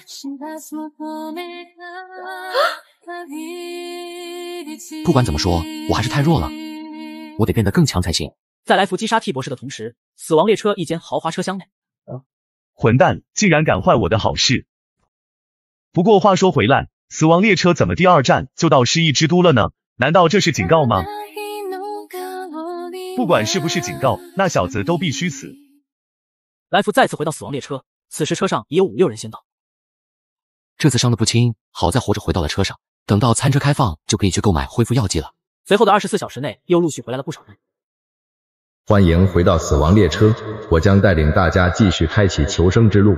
死亡列车将在7小时后抵达樱花城，届时将发起车厢争夺战，指定车厢成员将进入樱花城进行互相厮杀，直至参与车厢争夺战的人类减少到25人时结束。争夺战存活的人类将获得巨大奖励。争夺战特殊任务：击杀鬼面将军，击杀石花，寻找变异植物病原出生体。完成特殊任务将自动得到一个晋级名额。另外，餐车即将开放，持续时间5小时。什么意思？这是要我们自相残杀吗？这太残忍了，面对丧尸已经快要崩溃了，还要我们杀自己人。别怕，到时候我们躲起来，反正到最后剩下25个人，我们保证自己不被杀就行。随后餐车开启，经过2个死亡列车的站台，众人已经知道餐车的正确使用功能，所以酒吧前台也聚集了不少兑换道具的人。喝完这恢复药剂，身体果然好多了。这次有什么好货吗？你可是我唯一接待的客人。当然，我要先兑换我的奖励。没问题。这是 T 博士的变异细胞，还有关于失忆之都的秘密，那里有人在抓捕人类当奴隶，似乎还在制作丧尸病原点。抱歉，你只完成了2个任务，破坏丧尸病原点和击杀 T 博士。失忆之都的秘密是白天的人类，夜晚会变丧尸，那里从来就没有人类。你似乎知道的不少。康普公司研究了一种解毒药剂，想让丧尸变回人类，可惜失败了。不用解毒剂后，那些丧尸的确会变回人类，但仅限于白天。之所以夜晚放出丧尸病原，是因为康普公司还在研究，并且不断放出新的丧尸病原，聚集丧尸进行实验。你击毁丧尸病原，并探究出了失忆之都的秘密，完成2项任务，这是你的奖励。谢谢。甘霖完成2项任务后得到的是一把列车专属手枪，而来福拿到的则是一项技能蛇咬，使用左手握力攻击敌人，有 5% 概率触发粉碎效果，根据身体素质的强化，握力将无限提升。我需要补充赤焰爆弹，还有爆炸剑枝。还有其他的吗？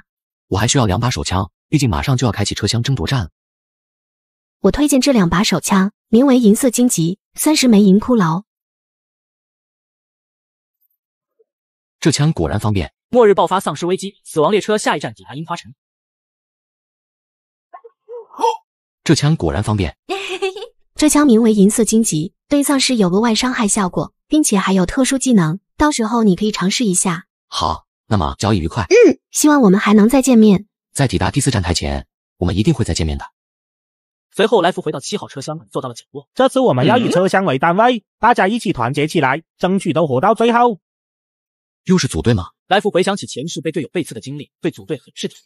人物资料信息查询：姓名来福，等级白银3星，骷髅币数量6银532铜，掌握技能蛇咬，携带武器飞鹰复合弓、阿拉斯加捕鲸生存刀、银色弯刀、银色荆棘双枪。现在我的能力应该比普通人强上好几个档次，不知对上其他车厢的人会有多手胜算。7个小时很快过去，死亡列车缓缓进入樱花城站台。现在大家都商议着组队了，你有什么想法吗？对不起，我对组队没有任何兴趣，你还是去找其他人吧。樱花城四周都是古代建筑，城内到处栽种着樱花。来福离开站台后，走到了一家茶点铺门口。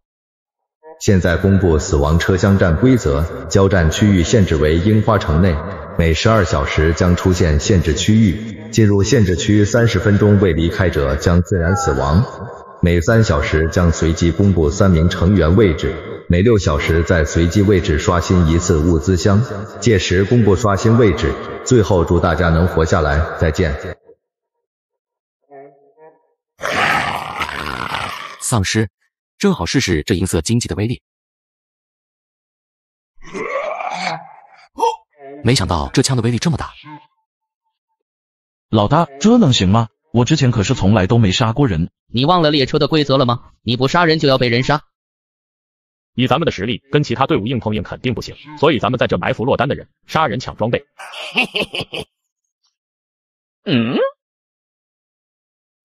这么快就遇到车上的人了，不过好像不太聪明的样子。小子，要怪就怪你的运气不好，今天就拿你当我们的开门红吧。就凭你们手里的几把烧火棍吗？大哥，他手里有枪。小子，要怪就怪你们运气不好，今天就拿你们当我的开门红吧。别，兄弟，我们错了，大家都是死亡列车上的人，大哥你放了我们吧。在这末世，对敌人的怜悯就是对自己的残忍。先去找个地方凑合一夜，明天直接去找石花。来福凭借前世的记忆，自然知道狮花和鬼面将军的所在地，所以这一点也是来福现在的优势。就这件吧，看着还不错。来福迈步打算进入屋子，突然感觉脚下一阵刺痛，只见一条极细的白线割破来福的脚裸。陷阱吗？还好反应的快停下来了，不然脚可能就没了。看来这里是有人捷足先登了。以为躲在墙后我就看不见了吗？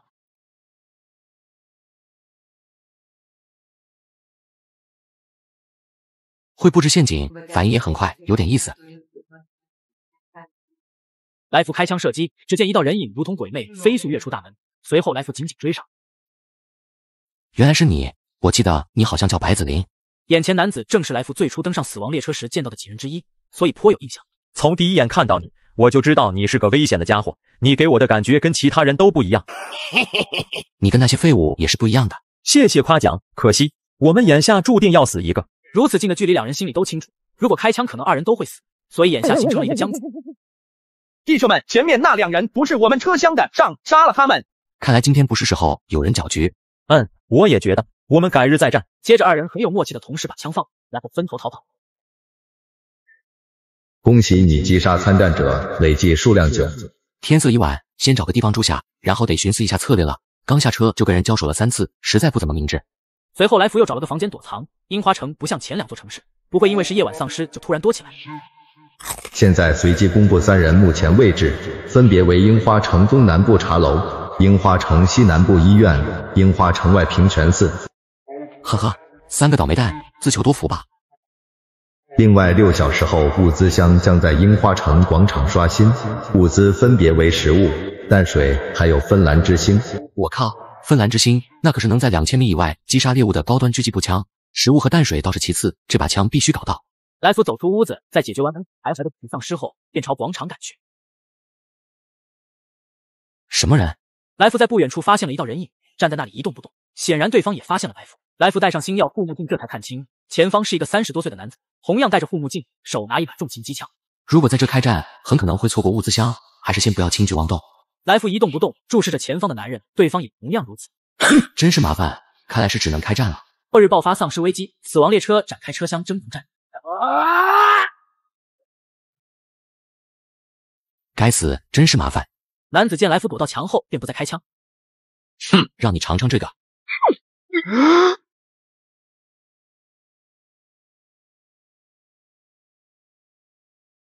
恭喜你击杀参战者，累计数量10，获得对方物品闪耀星辰。闪耀星辰是一种使用女星粉尘定制的闪光手段，爆炸时释放耀眼的白光。来福收好战利品后，继续向着广场前进。广场四周许多人都在暗中观察，但没有人敢轻举妄动。谁要是接近物资箱，不仅要面临丧尸的威胁，还会遭受其他人的攻击。先用闪光手雷制造混乱，然后趁机夺走物资箱。正在来福准备行动的时候，一个女人忽然从广场的另一边走出，缓慢地靠近物资箱。还真有不怕死的。要不要现在开枪把他击杀？先别动手，看看那女人想做什么。如果是个白痴，周围的丧尸就把她解决了；如果有什么手段，等她劫进了物资箱再抢夺也来得及。女人显得很轻松，正缓慢地走向广场，似乎并不惧怕广场的丧尸。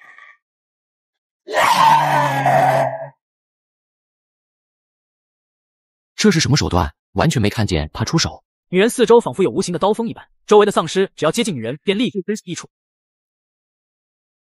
动手！死了吗？还以为是个高手，怎么就这么轻易的死了？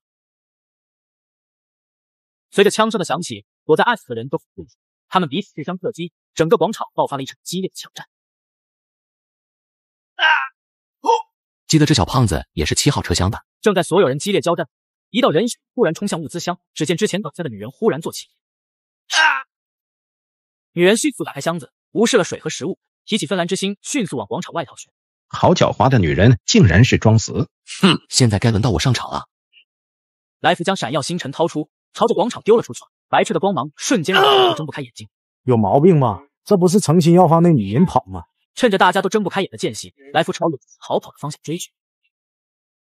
还真是阴魂不散。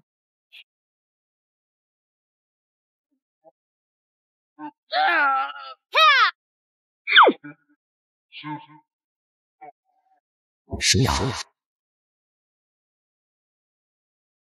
又是这招，还好我反应快。这到底是什么手段？他们好像在前面，快给我追！你想要这东西，对吗？其他人马上追过来了，并且没有十足的把握短时间内将他击杀。把东西给我，我放你走。来福接过枪后，也立即朝着另一边跑去。跑了一段时间，在确认没有追兵后，找了个房屋钻了进去。靠，被那女人耍了。眼前的确是真正的芬兰之星，但是弹匣却被拿走了。没有子弹的枪跟烧火棍没什么区别，并且物资箱给的道具只能在争夺战中使用，没办法为餐车购买子弹，也就是说费半天竟只拿了子弹。看来这场物资箱的争夺没有最后的赢家，虽然我拿到的东西没用，但起码也没让其他人得到。不过被这女人摆了一道，还真是不爽。随后来福靠着墙壁坐下休息。现在公布目前死亡人数为30人，剩余人数100人。现在该去找尸花了。变异尸花等级为黄金1星，以来福目前的等级对上无疑是十分凶险，但来福凭借前世的经验，有着十足的把握。收拾好东西后，来福离开木屋，前往尸花所在的位置。记得这森林的最深处应该就是尸花所在的位置了。来福正要去找尸花，樱花林里突然传来枪声，来福顺着枪声的方向走去。变异丧尸蜂王，没想到能在这碰上。变异丧尸蜂王身高接近3米，并且皮糙肉厚，其弱点是眼睛和尾部。快撤，这不是我们能对付得了的。呵呵，现在撤退无疑是最好的选择。既然你们不愿意玩命，那该轮到我上场了。末日爆发丧尸危机，来福在寻找尸花的途中遭遇变异丧尸蜂王。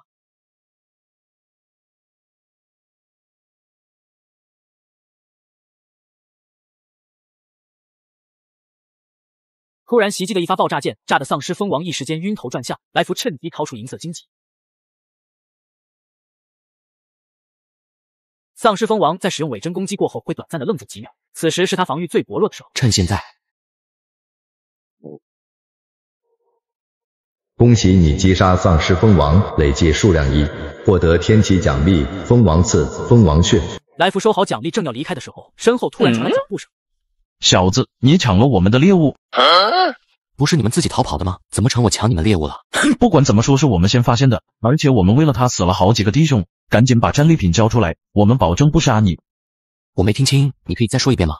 小子，我说把战利品交出来，我饶你不死。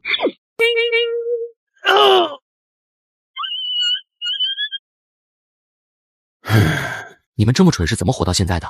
小心背后。一道声音从身后传来，来福随即回头，只见一团烟雾中，一名戴着黑色口罩的男人突然朝自己袭来。黑衣男子匕首刺入来福的肩膀，来福左手握紧对方手臂，瞬间发动技能绝刃。来福刚想接着攻击，只见其的体力突然砸到男人脚下。高林失败了，要去救他吗？就不回来了，撤吧，再找其他偷袭的机会。这次是我们大意了，只派高林过去偷袭。那小子的身手比想象中更好，并不容易对付。不容易对付也得对付，你应该清楚，只要杀了这小子，我们能得到多大的好处。是啊，据我猜测，这次提前开启的死亡车厢战也是因为这小子，为的就是给我们制造机会动手。不如直接杀过去算了。不要冲动，我们的生命只有一次，至少得摸清他手里的底牌才行。那只左手不同寻常。的确要小心他的左手，不过他肯定还有其他的手段。把鲍文和柳东林喊回来，让他们不用埋伏了，我们先撤。刚才的事谢谢你。小事了，大家都是7号车厢的，要不我们一起组队吧？对不起，我还有其他什么能帮你的吗？你拒绝组队吗？我不喜欢组队，而且我也不认为你救我一次我就可以完全信任你了。那如果只限于这次车厢战呢？我们不是永久组队，而是暂时合作，所以我不需要你信任我，并且我不认为自己是拖累。我们2个应该算是强强联合。的确，把他带在身边确实能增加不少战力，而且以我目前的实力，只要警惕一些，他就算要偷袭也没那么容易。好，那么我们就暂时组队，等回到车上就解散。嘿嘿，太好了，我叫熊大志，你叫什么？我叫来福。随后2人又各自介绍了自己的能力，当然来福还是有所保留。熊大志的能力是可以把任何材料制造成炸弹，也就是说，如果有死亡列车上的材料，他甚至可以做出列车上贩卖的高级炸弹。你目前有考虑过什么计划吗？是的，我打算建一个据点，周围布满地雷，然后在据点带到只剩25人就可以了。不过我需要制造炸弹的材料，所以我需要你这种强大的队友一起搜集材料。真是不错的计划，不过我有更好的方案，想不想听？什么方案？灭了市花。什么？你想直接拿到生存名额？你知道市花的位置在哪吗？当然，要不然怎么灭？但就算我们击杀市花，也只能得到1个名额。是的，那如果再加上鬼面将军呢？你连鬼面将军在哪也知道？当然，如果你不相信，我可以先带你去看鬼面将军，确定我的确知道那家伙的踪迹。如果真的能2个全部击杀，那无疑是最好的。可是如果和他击杀完市花，他直接把我丢下怎么办？我有能力拦住他吗？如果我坚持自己的计划，你是不是就终止合作了？是的，没错。那我就信你一次，照着你的计划来。我本来是要去猎杀市花的，但既然你加入了，就临时改变一下计划呗。我需要你制作更多的燃烧瓶和炸弹，火焰对市花有显著的效果。可以，没问题。不过我需要更多的材料制作炸弹。那你都需要什么材料？硝酸铵、过氧化氢、铝粉浆什么都可以。请说人话可以吗？好吧，就是化肥、油漆、颜料、消毒水什么的都可以。我想我知道哪里能找到这些东西。你连这都知道？随后2人离开樱花林，回到城市寻找制作炸弹的材料。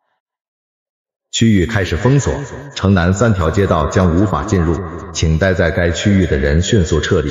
另外，物资箱开始刷新，本次物资箱的物品分别为食物、水和防弹衣1件。神秘的声音再次响起，不过这次来福却没打算去抢物资箱。一来防弹衣属于是防具，让人拿了也就拿了；二来物资箱刷新的区域距离来福太远了。其实有防弹衣也没用，又挡不住你狙击枪的子弹。我没狙击枪。昨天晚上你不是得手了吗？被一个女人把子弹和弹匣拿走了。2人随后来到了一处城楼的屋。不是找材料吗？带我来这里干嘛？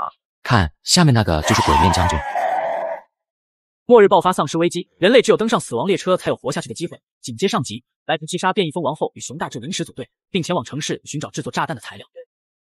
不是去找材料吗？带我来这干嘛？下面那个就是鬼面将军。这么远谁能看清？不能走近点吗？你以为是动物园看猴子吗？想靠近就靠近。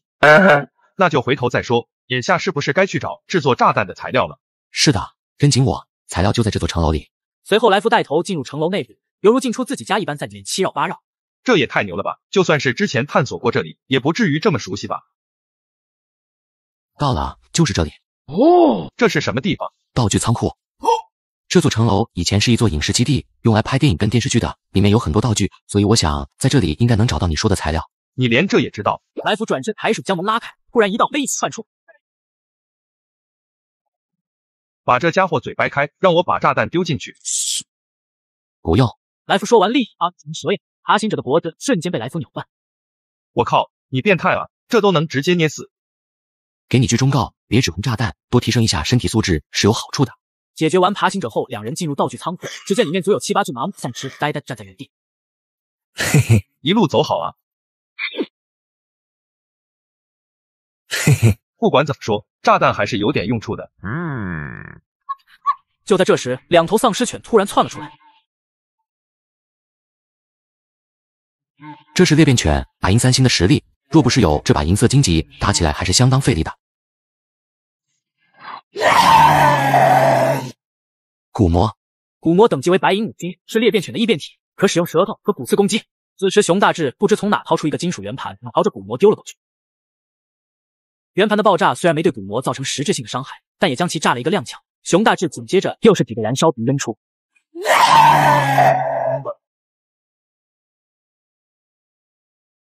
不好！此时骨魔身上长出无数根骨刺，随后身体一骨刺朝着来福所在的方向飞出。纵使来福已经强化过好几次的身体素质，被骨魔这么一撞也是疼得龇牙咧嘴。快趴下！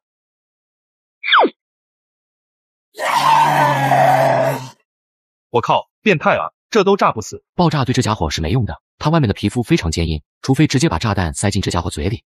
那就想办法丢他嘴里。我去制住他，你再找机会把炸弹丢进他嘴里。随后来福飞速冲向骨魔。快，趁现在！熊大志快速奔跑，然后将一个罐子塞进嘴里。快趴下！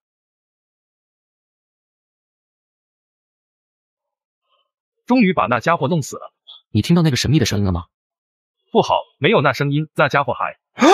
熊大志话还没说完，只见被炸成一半的骨魔一只手已经抓在了熊大志的颈上。帮忙，快帮忙！此时骨魔虽然还没死，但也根本没有战斗能力。来福掏出银色荆棘。恭喜你击杀骨魔，累计数量1，获得天启奖励变异水晶脊骨。神秘声音响起，来福随即眼前一亮。击杀骨魔很大概率只会得到骨魔的骨头，但是现在竟然出了变异过的脊骨，这运气真是相当不错了。随后二人又在道具仓库内找到了些制作炸弹的材料。这些材料够用吗？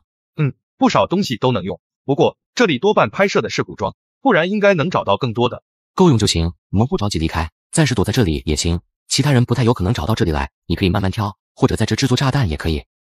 这地方确实不错。接下来熊大志开始日夜扔制作炸弹，而来福则是短暂的迎来了休息时间。你估计自己得折腾多久？明天肯定不成了，后天我们出发去找石花吧。来福处理完伤口便开始休息。对于熊大志这个临时队友，来福还是时刻保持着警惕，毕竟人性这种东西是最摸不透的。目前死亡人数为37人，剩余人数90人。喂，你说死亡列车到底是什么？什么意思啊？这明显不是普通的列车吧？上面有各种神奇的事情，还要我们做任务，简直就像故事里一样。此时来福笑了一下，熊大志会有这样的疑惑很正常。事实上，每一个登上死亡列车的人，伴随着对列车的越发熟悉，都会有这样的疑惑。那你说，如果没有死亡列车会怎么样？以你的本事，应该能在一座城市活下去，然后每天面对不同的丧尸，寻找水和食物。几年之后，人都死光了，无人生产，不会有新的食物，水源被不断的污染，不会有干净的水源，然后默默死去。熊大志沉默了一会，然后说道：“这就是末世吗？”是的，死亡列车不见得是什么好东西，但是那里有食物，有水源，你能够活下去，那里是唯一的希望。所以我的问题没有任何意义，反正死亡列车是唯一的选择，对吗？变强，战斗，然后活下去，这已经是我们唯一的出路了。真不知道这样活着有什么意义。懦弱的人会选择自杀，当你绝望的时候，失去生存的意志时，也许可以试一试。我好歹也是高材生，别把我想的这么脆弱，我一定能活下去的。你继续忙吧，我去附近看看能不能找到些有用的东西。城楼内部其实很大，走廊纵横交错，有很多岔道跟房间，不过其中大部分都是空房。不对啊，记得这里应该有少量的丧尸徘徊才对，怎么一个都没有？难道已经有人进来把丧尸解决了？我告别南半球，奔向北海道。我告别南半球，奔向北海道。我告别南半球，奔向北海道。